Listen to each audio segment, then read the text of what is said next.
Hello and welcome to Bright Future Baking. Today we're going to do a twist on a very classic cookie. We're going to be doing a peanut butter cookie, but we're also going to be doing a special topping with that.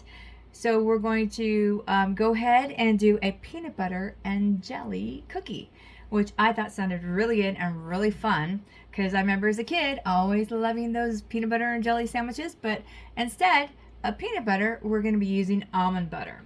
Now the challenge with this cookie, even though it's lots of fun to make, for me it was a little challenging at first trying to figure out the right recipe because the peanut butter and the butter together mixed made the cookie really super flat. So I had to sit there and alter it. I tried using like 3/4 of a cup of almond butter, half a cup of almond butter, but it didn't really work. So what I ended up doing for this recipe, and whatever recipe you want to use for your favorite peanut butter recipe, go ahead and do not put the butter in on this recipe. Just omit the butter and do everything else and add the almond butter. Now the almond butter peanut butter almond butter is very liquidy. There's several kinds that you can use. You can use chunky, smooth, stir, or no stir. Now this particular one that I used was a no stir because it's just a little firmer. So once you go ahead and mix up your cookie dough, your favorite peanut butter cookie dough, you're going to want to go ahead and put it in the freezer for about 30 minutes. Then once you do, you're going to go ahead and just roll it into little balls like this, and you just kind of eyeball it to see and make sure it's the same size.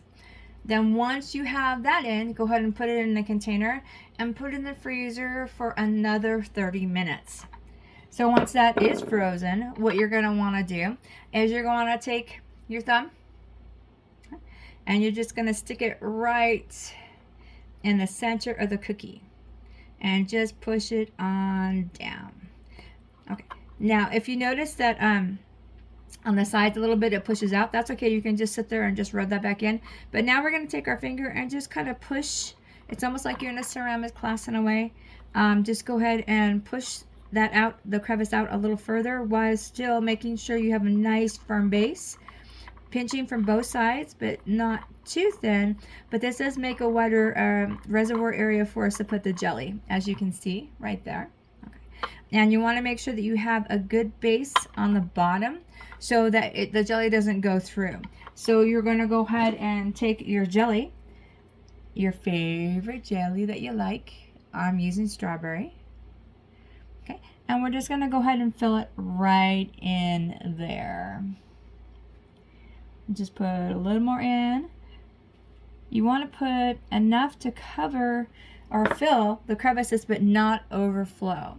So once you have this done, keep in mind we're going to be doing this on a cookie sheet. So you can do this on a cookie sheet, but this is just to show you.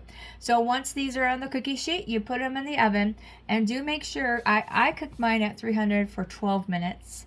And make sure that there is I always make sure that there's like another cookie sheet underneath it to help, basically distribute the heat a little better.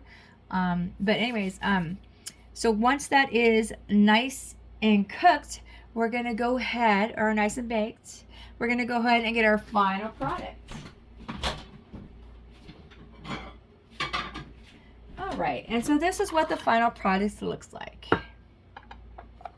You can see it has a nice center to it, nice golden, it's cooked very well, and then that you can go ahead and just, it's a nice bottom there, it's not leaking through or anything like that. And if they do leak through the bottom, that's okay, because all your cookies are going to be different. So you might have enough to where you can go ahead and just put out the really nicest ones there. So that way, and we're going to say this is a really fun treat to make. It will bring back memories from when you were a kid. And I hope that you get a chance to make it. I hope you were able to watch this video and be able to make it yourself. And I'm going to say thank you very much for watching, and let's make the world a better place.